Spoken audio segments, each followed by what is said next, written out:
We're in the top right-hand corner map, spawning all the way in the top right-hand corner of the map. We have the blue Protoss player coming out from the land of Taiwan. He is, in fact, going to be representing himself, as he is currently teamless. He is ButAlways. And spawning in the bottom left-hand corner of Oxide LE, we have the Taiwanese Terran player. He is red, representing himself. It is Lemon.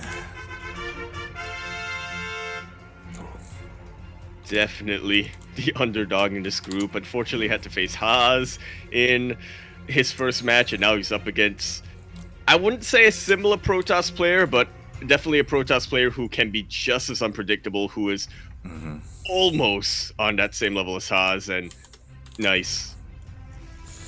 Exactly. It's one of those things where they were actually talking about it yesterday. I thought it was very interesting in Rex's winner interview against Expect. They were asking him like, hey, like, do you think you can finally break through into that top 3? You know, is that something you think you can do? And he's like, the problem is that, like, sure, you can prepare against Protoss, but Nice, Haas, and ButAlways, they're all so distinctly different in how they approach their matchups. It's like, sure, you can prepare for one of them, but that doesn't prepare you for the others, you know? It's like, it's just so difficult to be ready for the trifecta of the Taiwanese Protoss. Yeah, it's almost like looking at them each as a different matchup. Each as a different race, because they are that distinct and they are that different. Hopefully, Lemon does have a bit of a better time facing ButAlways' style compared to Haas's yesterday, but that is still to be determined. We're very early in the series, very early in this game as well. Definitely. We will find out how they approach this here. So far, we have some pretty standard openings from both of our players. I'm keeping my eye on ButAlways. You know, are we going to see Twilight Council or his famed Stargate play? There we go. And what did we really expect much else? Like, maybe since this is a PvT, there could be a Twilight Council opening instead of Stargate, but let's not forget, ButAlways is the player who went for triple Stargate before it was cool. Yeah, exactly. This madman was going mass Void Ray before the Void Ray buff. It was, it was and then the Void Ray buff happened, and then he switched into mass Phoenixes. He did. It was crazy. So yeah, I'm looking forward to see how he does here. Of course, Lemon, he is a bit of an underdog in this series, but he has, well, I mean, you know, oh no, he raised one, double clicked, and then hit the button again, so it raised one and blew the other one. No, Lemon. Unfortunate little misclick here. Thankfully, with the Marines and with the SCVs, not too much damage will be done, but ButAlways has very good eyes on top of this Terran base. Oh yeah, he's got the entire opener here. Forces a little bit less mining time as well, because a couple of boys were pulled off the line and even recalls that Adept to safety. And he's feeling comfortable enough to start moving out across the map with a... That's actually a Phoenix. Kind of thought it was an Oracle at first. That's what I'm talking about. ButAlways going straight into those Phoenixes. We do see a couple of players, they do go open up with an Oracle first to deal that economic damage, and then they switch into Phoenixes. But instead, ButAlways, he's just going straight for them off the bat. And mate, now with this early start, like he's going to start amassing them, and they can help deal with anything here. Boy. Hello? Uh-oh.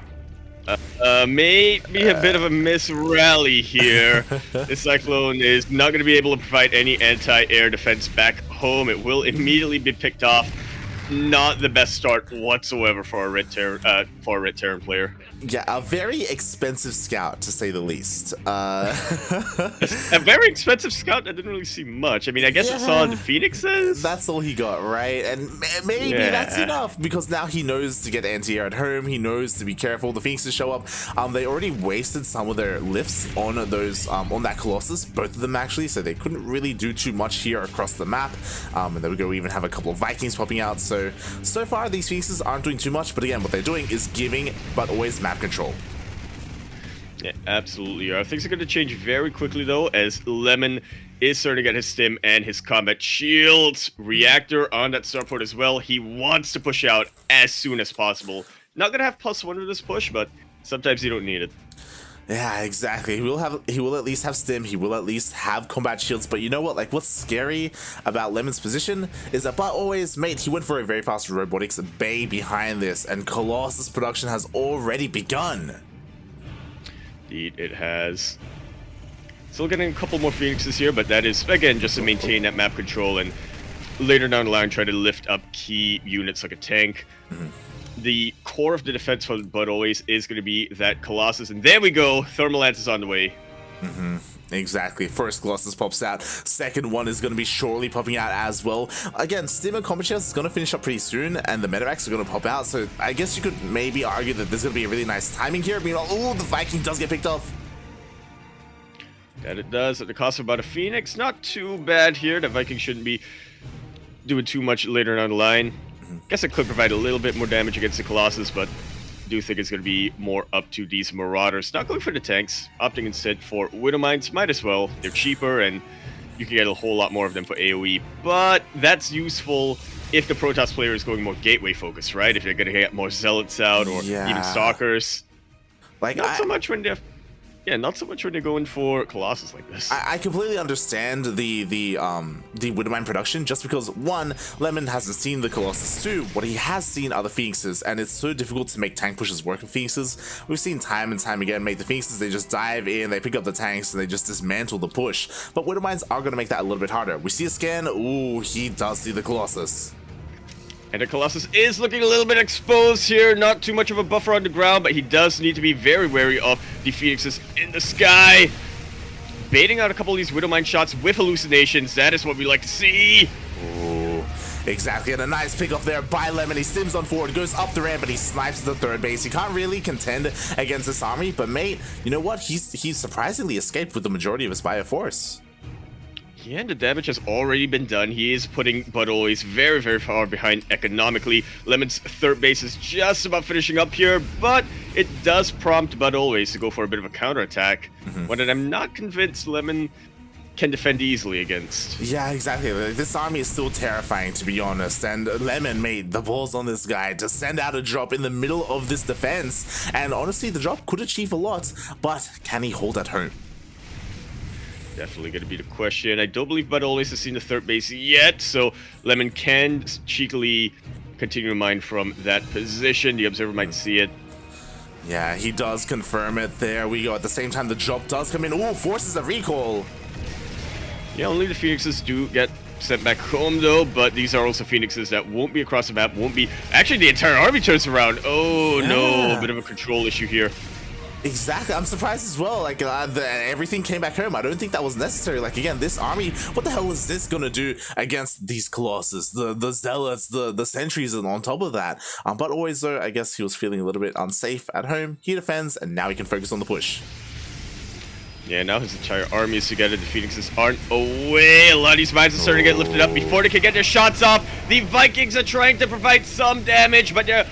Whilst they're focusing on the Phoenixes, these Colossus are absolutely shredding the ground army. A lot of Marauders still remain. Lemon tempted to pull the boys. Mate, my jaw was ajar, mate, because ButAlways, he lifted up every single Widowmine before a single shot went off. That was insane in the middle of that entire fight. Now there's only one Widowmine remaining. Oh my god, that's 0 Widowmines remaining here, and now ButAlways, oh my god, he forces a lift up on the third.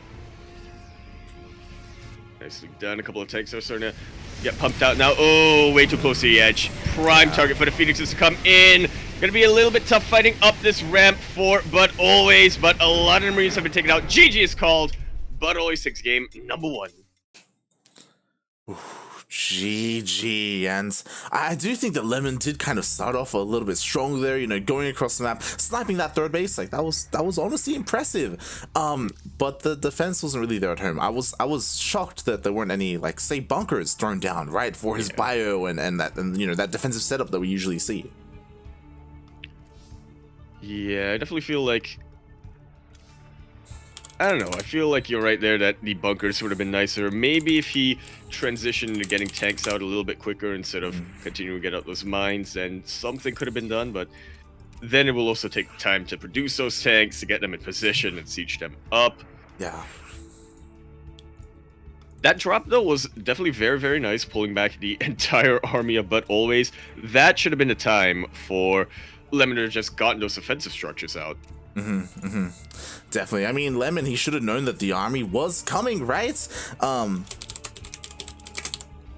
But yeah, in the end, he just wasn't ready for it. Maybe he was hoping for another overreaction, that the army would come back home, or something along those. Or sorry, would go back home to defend. You know, give him a little bit more time.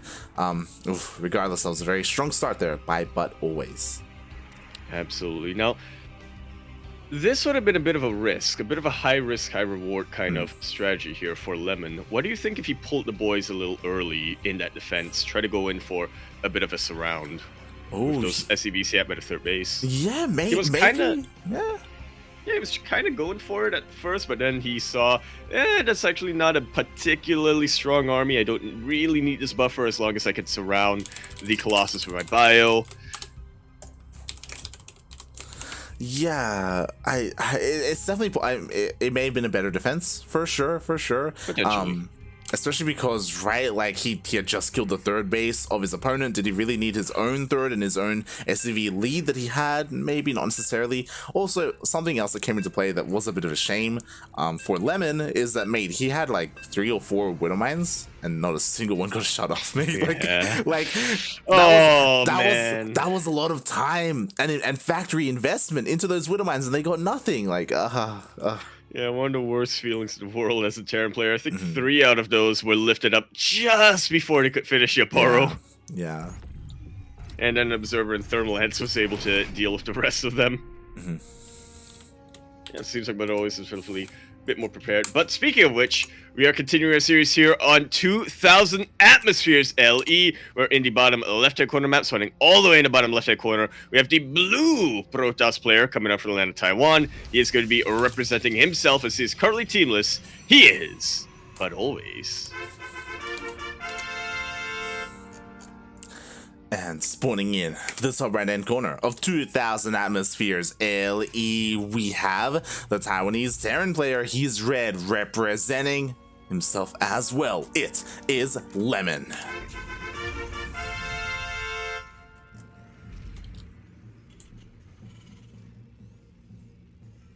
What do we have in store this time? Keep an eye on this probe. It's more than likely just a scouting probe. But you never know with ButAlways. It's true. It's true. Like, man, he can do whatever he wants right now. He's already at 1-0 in this series. We could see a proxy. I doubt it, but, you know, this is a typical scouting probe here. Scouting worker from both players. We'll see if ButAlways needs to mix things up here. At the same time, we'll see if Lemon can adapt to how ButAlways is playing. That we shall. But then again, we'll see if ButAlways decides to completely switch gears here. I would not be surprised. He's got a lot of styles he can play out. He's got a lot of tricks in his up his sleeve. Oh yeah, that he does, mate. That he does. Meanwhile, so far so good. We do have a Nexus being thrown down for ButAlways. It is a pretty standard opening here. Meanwhile, you know, just keeping an eye on things as Lemon gets his CC. Expansion's at about the right time. A little bit dangerous here for the SCV, but it does pull back. Lemon actually skipping out on the Reaper this game. Oh. Yeah, that he is. Gonna be utilizing that gas elsewhere, as he does get a bit of a faster factory there. Yeah, could also get the reactor if he so wanted to. There we go. See if he ends up swapping the add-ons or if he's just gonna go full reactive Marines. Yeah, like, that's kind of what I'm looking at as well, because again, there are just so many openers for a Terran player, right? They can go for things like Widowmine jobs, you can go for Banshee openers, you can go for Hellions, and a medevac can go for a Hellion job. There are different ways to kind of like keep your opponent in check, and you be the one to kind of attempt to dictate the pace of the game and have that map control and keep your opponent uneasy, if you will. Unfortunately, in the previous game, like, we did see that he was working on that push, and he got a third. That was great. That's kind of all he got there. Yeah, unfortunately. Wasn't quite prepared for the counterattack. This time ButAlways is switching gears. Twilight Council first, no Stargate in sight, but a Haluked Phoenix, that's not just for scouting, like, that's also to just strike the fear into Lemon, be like, I'll lift up all your mines again. I'll do it, buddy. No, no. I gotta lift up the Cyclone. Do you dare me? Okay, there we go. As the Hulk does come in, I mean, okay, now Lemon knows it is a hallucination. With this, we get a full scat off, sees the 111, sees that there is something being produced here from the factory. I mean, we do see it's going to be a tank, actually, not a Cyclone. Yeah, he is not worried about air units coming his way. He is just immediately setting up for a push. Oh yeah, exactly. And there we go, we even have the second racks being thrown down. But always though, he's going for Blink Stalkers, and I like this, right? Blink Stalkers, they are so versatile. You go across the map, you can kind of slow down that push, you can even be more aggressive and blink up into the main base. Like, yeah, but always showing us that, mate, he doesn't just have to go Skytoss, or just doesn't have to rely on those Phoenixes. Yeah, sometimes Luke Phoenixes are all he needs. Exactly. Matty Stalkers definitely give ButAlways a lot of options. As you said, he can be aggressive if he so chooses to, but the most important thing is he will establish that earlier map control. And a map like 2,000 atmospheres that snakes around a little bit as you go across the attack path, having those Stalkers in to pick off isolated tanks, for instance, or even a Raven, if you find an opportunity, will weaken the Terran push indefinitely. Oh yeah, definitely. Aye. So we'll see if that does happen here as ButAlways is going across the map. Of course, he has a hallucination to blink up into the main base if he so chooses. There is one tank in the main, only one though, as he actually did he only get one? Wait, he only got one tank? Oh. Yeah, he was using the rest of the add-ons he was using the factory add-ons for swapping in, getting more bio units. Lemon definitely seems to like a lot more of a Marine Marauder kind of guy. Exactly. Oh, the Raven does get exposed, almost gets picked off, but he the misclick. Absolutely key here. There's still opportunity though. The Stalkers are looking to give up their lives, and they will, but they will not get the Raven. Oh my god, I don't know if you noticed, but this Rax has a little bit less health because he did accidentally right-click on the Rax instead of the Raven. Oh. I saw the beam and I was like, that doesn't look like the right angle. And then, yeah, ButAlways throwing away all of his Stalkers. 6 Stalkers. What did he get? He got 2 SCVs, mate. Oof. He got some health off of barracks. Just a bit of health off it. Yo, the big brain play. There's going to be a follow-up warp into the main base, and this Rax is going to go down. Oh, God. I can't believe I didn't see it. If only. But yeah, honestly, because of that, you know, a bit of a blunder from ButAlways and a really solid start here from Lemon. Absolutely. He's leaving himself very, very vulnerable. He's getting the Robo-Bane, the Colossus out now, which, again, is going to form the core of his defense along with these chargelets, but because of that blunder earlier on, he needs to do as much as he can with the rest of his Stalkers to slow down that Terran push. Oh, yeah. Exactly. He's going to puff up his chest a little bit, you know, seem more intimidating than he really is and keep this army at home. Meanwhile, okay, decent target fire. He does get one Marauder. Yeah, that's one less... Oh no. That's one less Marauder to worry about for the Colossus. One less anti-armor unit coming down. Lemon's already in ButAlways' face. The Colossus... Oh no, such a long way to walk. Yeah, exactly, but it looks like it will get here just in time for the push. The Colossus does show up. Zealots are ready. Charge is complete. But Thermal Lance is not. ButAlways has to be very, very careful. He does not want to walk that Colossus in the tank range. That he does not. But again, though, there's only one tank, right? Like, it's a little bit vulnerable. Meanwhile, that Raven is alive from earlier, ready to anti-armor missile or disable that Colossus. Oh. How's that Observer still alive? Oh, God, oh, God. Luso, very nice control clicking and very nice positioning on the Marauders. Will be backing this army into a corner, but very soon Thermal Lance is going to finish up, and that's going to give ButAlways a lot more options. The charges are breaking through. Woodmine's unable to borrow just yet, but they do get a couple of shots off. Very good disable on top of that Colossus. The Stalkers blink on top of the tanks, but is that going to be enough? The reinforcing warp in securing this battle for ButAlways. Yeah, exactly. Nice target fire there, taking down the Colossus. But as you said, that warp in of Zealots was enough for ButAlways to hold on to his third base. Oh my god, that was so close. And what's scary is that now another Colossus is about to pop out, and this one has extended Thermal Lance. Oh no, the Sim City. It's such a long way to walk. It actually has to go down the ramp because it can't get out from the natural base because it's body. Oh my god. Oh no. It's a good thing stalkers can scale cliffs. It is. Or Colossus, rather. But the important thing is that ButAlways, he defended and he didn't sustain any economic damage. You know, he held on to his third. He's fully probed up here. He has his Colossus. He has his upgrades. Lemon does back off, which I think is a wise decision. This follow-up push, he will have more Marauders, but this time it will not have a tank. That it will not. And Thermal Lance has already finished up, but always has a little bit less to worry about. Now, when you're going Marine Marauder against a Protoss army like this, you do want to keep in mind the ratio. What is it? 1 Marauder for 3 Marines, something like that? Because if you start overproducing Marauders, then Chargelets are gonna have a very fun time on top of your bio army. They will, unless we get some juicy connections with these Widow Mines. That's what I was about to say earlier. In the initial fight, the Widow Mines actually did come into play, unlike game 1, and they actually cleaned up a lot of those Chargels. Meanwhile, we see a massive Doom Drop mate sneaking into the main. Oh, but the big brain. A couple of suckers are in position, but that's not going to be enough. A recall may be forced. I would have a fun time. Oh, okay, backs away. Yeah, the Colossus. Recall, I suppose. Yeah, the Colossus pops out just barely in time. It actually wasn't a recall; it was just the Colossus popping out. And with that, I'm also surprised as well. I thought Lemon could commit to that and maybe get on top of the Colossus, but instead he doesn't feel it. He does back off instead. Yeah, I might be being a little overly cautious here. I mean, the opportunity has passed itself. There are a lot of buffer units. I will say he has done a pretty good job of splitting up the army. Lemon is setting up for a bit of a surround. The Colossus is so exposed! Just out of range of the Marauders! Oh, Jesus Christ. Again, the pathing working against ButAlways. Like, what is this SimCity? Meanwhile, Jet didn't even realize that those Widow Mines were still here in the main. At any moment, they can just waddle into the middle line.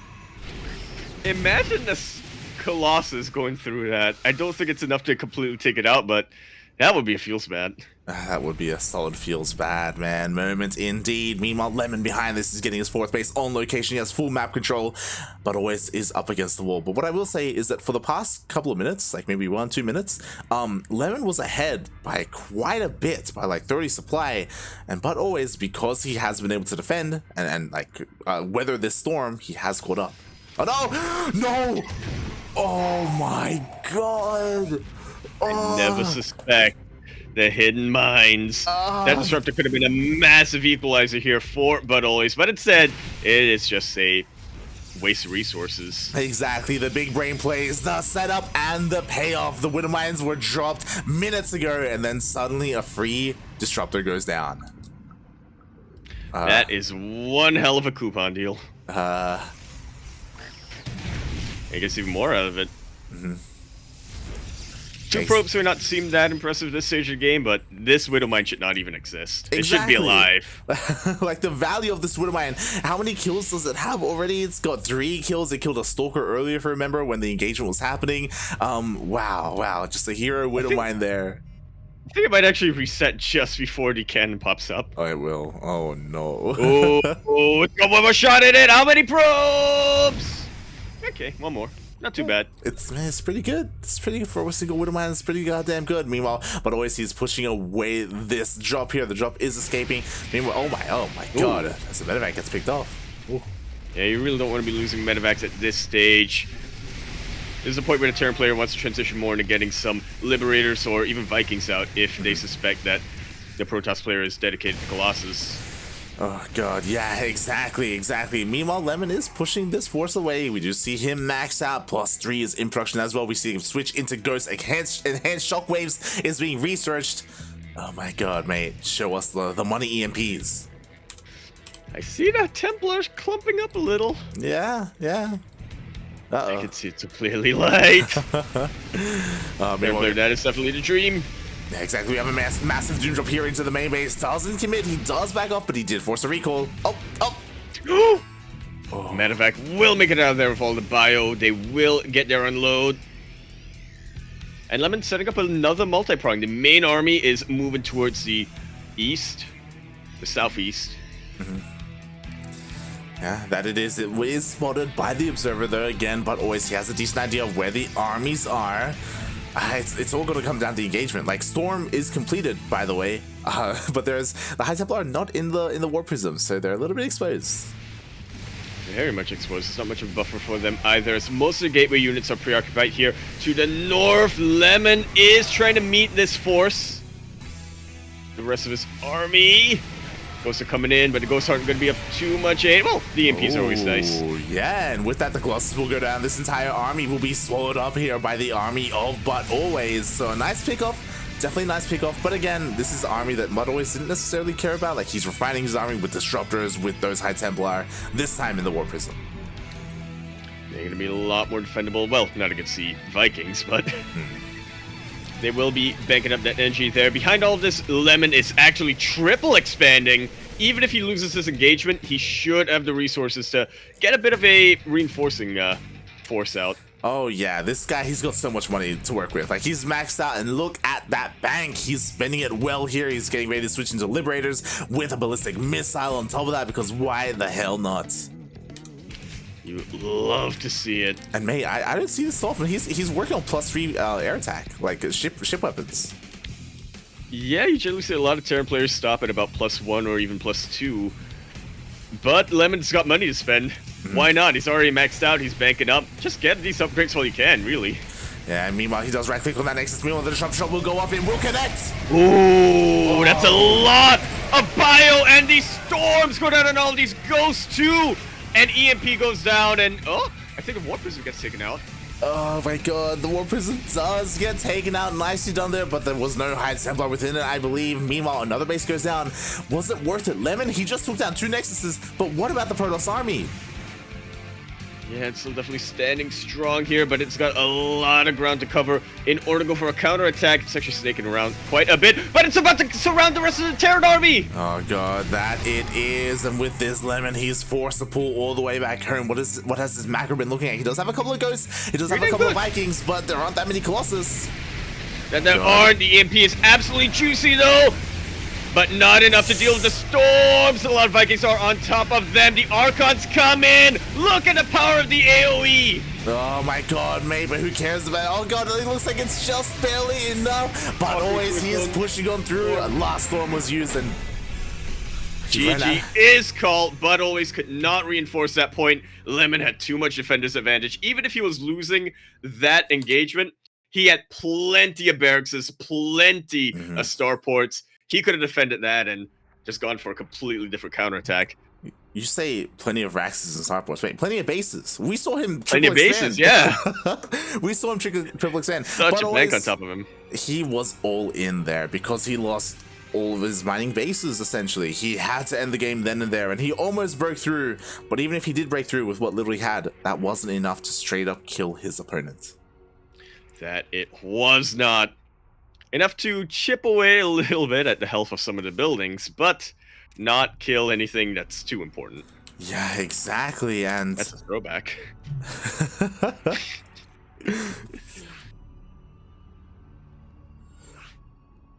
That was the defining moment of that game, by the way. Way in the early game when the Stalkers were across the map. If that Raven got picked off, who knows? No, 100%. Who knows? 100%, mate. 100%. That Raven, that would have changed everything as we are getting set up for our next series here.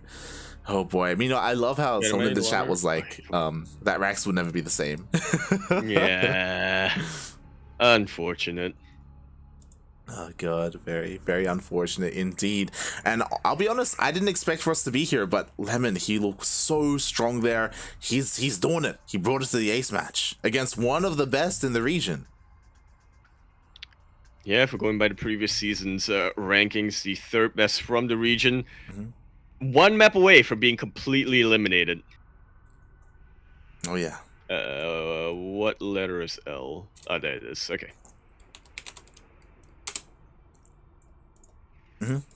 There we go. Let's just ask if the players are ready, and then we can begin. We can get underway. Yeah, we will be concluding our elimination match here for the Group B of DreamHack Masters Fall Taiwan Hong Kong main event. This is it. This is the ace match, the final match between all of these players. who gets eliminated and who moves on to face, as I quickly check, we still actually don't know because Haas vs. Gogo Joey is on the mainstream. It's in game number 1, I assume. I haven't been able to check just yet. Don't want to risk too much. Don't want to risk too much here as as we're loading in. Yeah, exactly. It looks like they're in game 2. Haas is up 1-0. There we go. Could get a ButAlways Gogo Joey rematch, or we could get a Gogo Joey Lemon match. First ZBT and the first TBZ of either of them. But regardless, we are going to be concluding our series here on Lightshade LE. We're in the bottom right-hand corner map, spawning all the way in the bottom right-hand corner. We have the blue Protoss player coming out from the land of Taiwan. He is going to be representing himself, and he is going to need a lot of that. That doesn't really work out. He is ButAlways.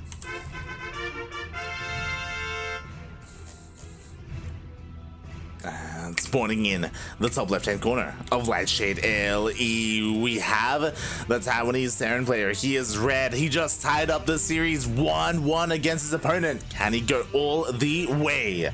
It is Lemon.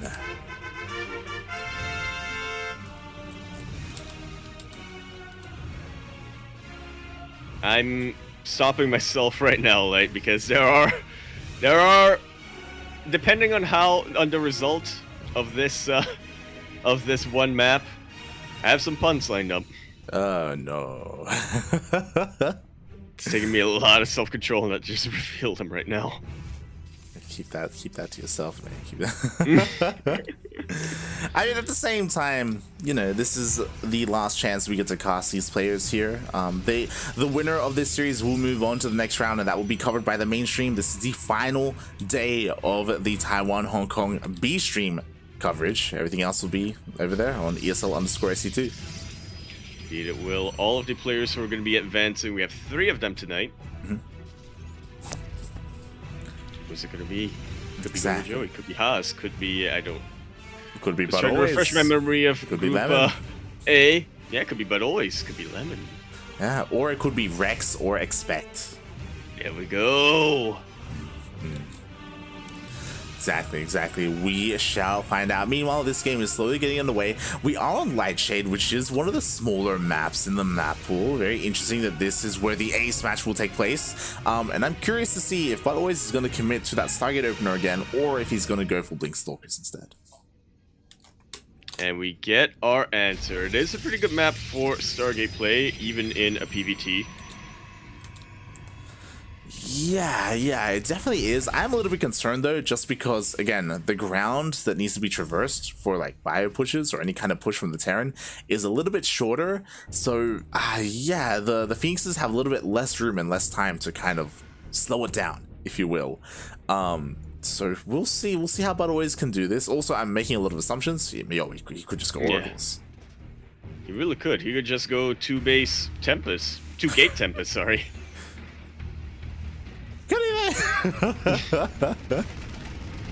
He shouldn't, but he could. Did he do that? I feel like he's done that. Did he do that? I feel like he has, at least at one point. I feel like he's probably the one player who was able to pull it off, but only once and never again. I feel like there's something deep buried in my memory that I'm trying to repress that may include ButAlways and Tempest. It's possible. It's possible. I vaguely remember something like that back before the Void Ray buff, but yeah. After that, it's a little bit fuzzy. It definitely is. Meanwhile, we have a very different opener here from ButAlways. I say very different. It's very reminiscent of one of the previous games where he's opening up with Phoenixes. He's going to have that map control with it. But we have a very fast robotics bay behind this. Robotics facility. We'll see if he goes for another early robotics bay. Yeah, and I feel like ButAlways has sort of determined that Lemon is much more of a bio player. He's going to be focusing most of his resources and production onto barracks units. So another Colossus popping out, not the worst idea in the world. Yep. Then again, could go for some earlier disruptors if he thinks Lemon is gonna be a bit more Marauder heavy. He could. He definitely could. And so far, the Phoenixes, they've gone across the map. They did scout that, hey, there was a Cyclone first, not a tank. So there is a defense here for Skytoss. Meanwhile, as we were discussing, it is a robotic spay here as a follow-up. That is why there was such an early robo. Of course, this means that ButAlways is a little bit vulnerable because he doesn't have a lot on the ground to defend. But, you know, with that, he's being a little bit greedy, cutting corners and getting a faster... I still think it's probably going to be Colossus, but it could be Disruptor, I guess.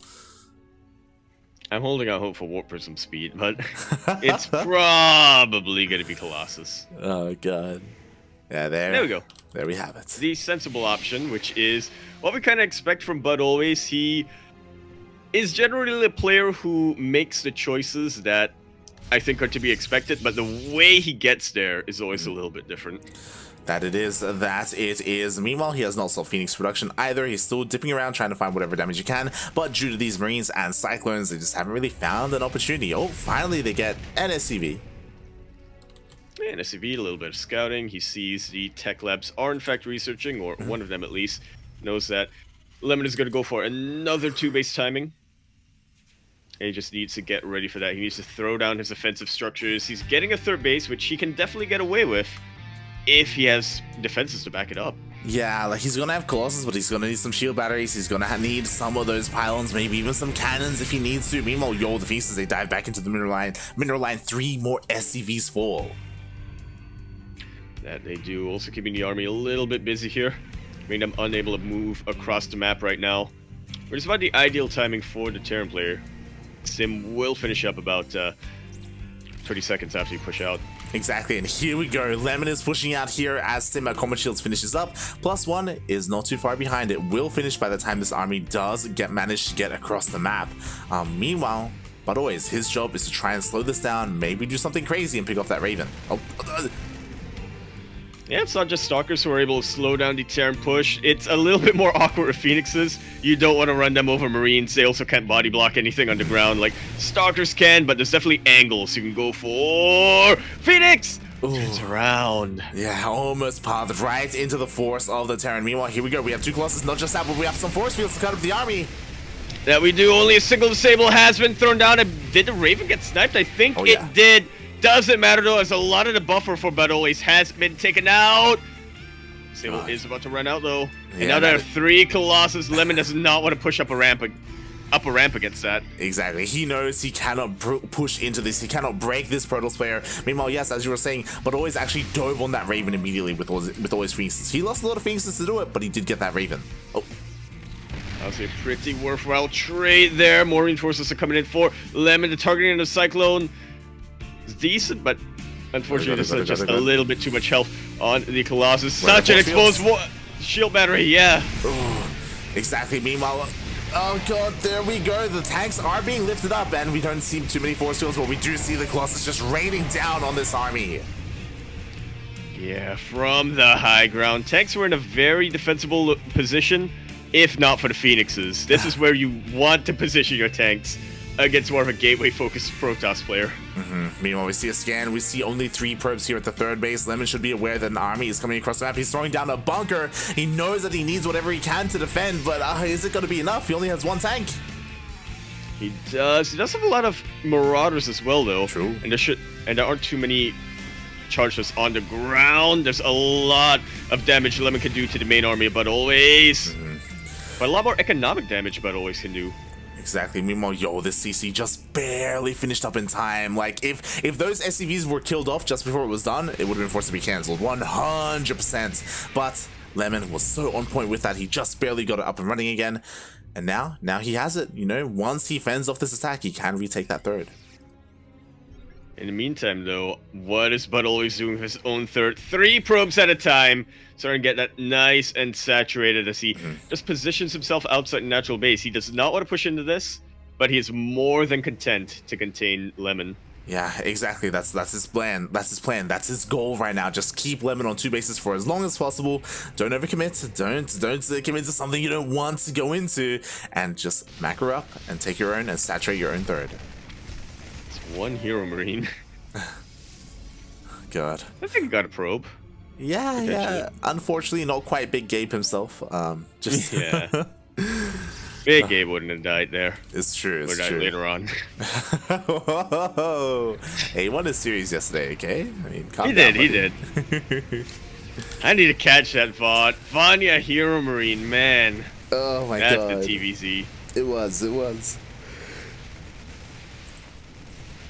But regardless, Lemon is finally starting to break out of this offense. He doesn't quite want to unsiege yet.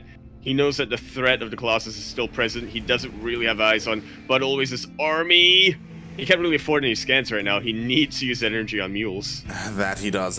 Meanwhile, that tank cannon has been getting so higher. If you remember a moment ago, there was only one. Now there are already 4, a 5th on the way. This next wave from Lemon is going to be huge.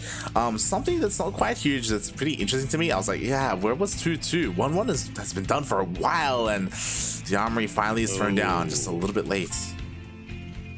Yeah, I doubt that was intentional at all. Lemon had quite a bit of money on his hands before this, but it has been a bit of a stressful game here, especially when ButAlways is keeping up this fear, keeping up this pressure. Definitely. Like, I mean, it's not even heart pressure anymore.